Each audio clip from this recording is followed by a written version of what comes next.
حضرت شیخ الحدیث رحمۃ اللہ علیہ نے فضائل صدقات میں ایک بات لکھی ہے بڑی عجیب و غریب،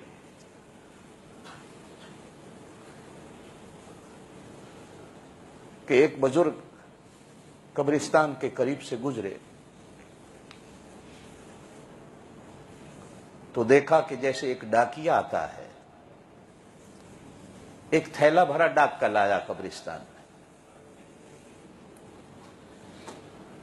تو قبروں سے اٹھ کر اس قبرستان میں جتنے تھے وہ ڈاکیے کی طرف بھاگے،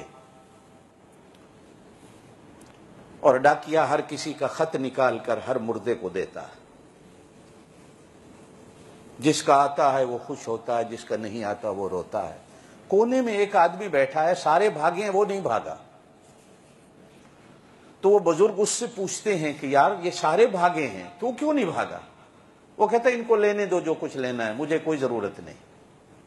کہا تجھے کیوں ضرورت نہیں؟ کہا کہ میرا بیٹا قرآن کا حافظ ہے، وہ روز قرآن پڑھتا ہے، اللہ پاک مجھ کو ثواب دے دیتا۔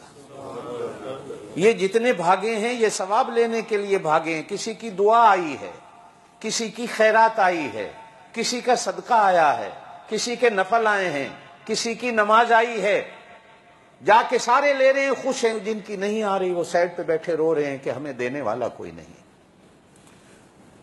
اب وہ بزرگ دن کو اس کے بیٹے کی تلاش کو نکلے تو گئے، تو اس کا بیٹا ایک دکان پہ بیٹھا ہے، چائے بیچ رہا ہے۔ لینے والے آتے ہیں، چائے بنا کے دے دیتا ہے، جب کوئی گاہک نہیں ہوتا تو قرآن پڑھتا ہے، قرآن پڑھ کے کہتا ہے اللہ میرے ابے کی روح کو اس کا ثواب دے دے۔ تھوڑے دنوں کے بعد پھر بزرگ اس قبرستان کے قریب سے گزرے تو پھر وہ ڈاکیا تھیلا لایا، تو وہ آدمی بھی جو پہلے نہیں بھاگا تھا بھاگ کے جاتا۔ تو وہ بزرگ اس سے پوچھتے ہیں کہ اس دن تو بھاگ کے لینے نہیں گیا تھا، آج تو بھاگ کے جا رہا۔ تو وہ کہتا ہے جو پہلے دعا کر کے مجھے ثواب دیتا تھا اگلے دن ایکسیڈنٹ میں مر گیا ہے، اب مجھے دعا دینے والا کوئی نہیں۔ اب میں بھاگتا ہوں کہ شاید کسی نے مجھے دعا دی ہو، میں لے آؤں۔